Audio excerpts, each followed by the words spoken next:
जाते हैं, और जैसे ही बंटवारा का समय आता है तब तक उसकी पतोह आ जाती है, इधर से छूटती है उधर जाके फंस जाती है। इसको शांति कहा, शांति नहीं मिलेगी आपको। इस चक्कर में मत पड़ना कि आपको शांति मिलेगी।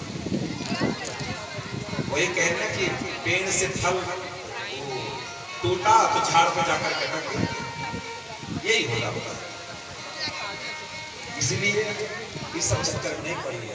हाँ, ये जरूर कहेंगे, जब बेटी हो तो बेटी की मर्यादा में रहो, जब पत्नी हो तो पत्नी की मर्यादा में रहो, और जब बहू हो तो बहू की मर्यादा में रहो, और जब सास बनना तो सास की मर्यादा। अपने समय का ध्यान रखो बस। इसीलिए तो हमने कल कहा था कि अपने माता सन्मान, अपने माता पिता, अपने सास ससुर का सन्मान। तो इन सब बातों को हमको ध्यान रखना है।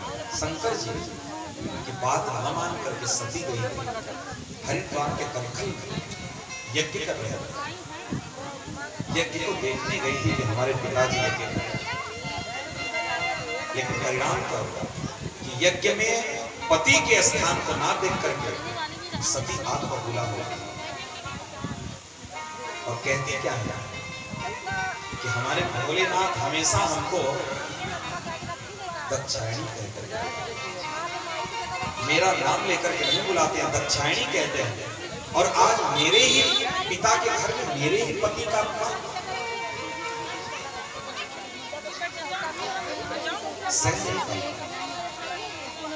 क्योंकि आप जानना एक बात कि विवाह के बाद पिता से भी श्रेष्ठ पति होता है।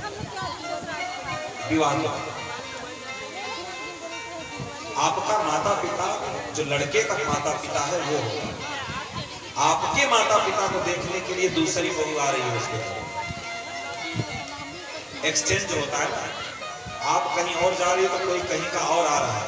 इसलिए आप अपने माँ बाप को देखने के चक्कर मत पड़ो, आप अपने सास ससुर को देखो। आपके माता पिता की सेवा वो जो आ रही है वो करेगा, और तुम इधर भी देखोगी उधर भी देखोगी तो ईद को है डंडा मार के फिर भगाएगा, यहाँ ज्यादा टाइम लगाएगा।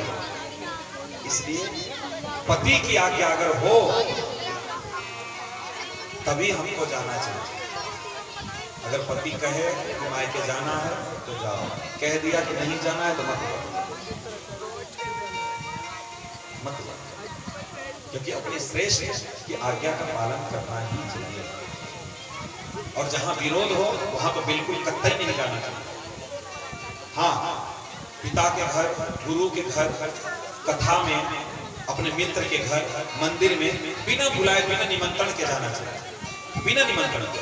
लेकिन अगर ऐसी जगह पे विरोध हो तो कतई नहीं जाना चाहिए,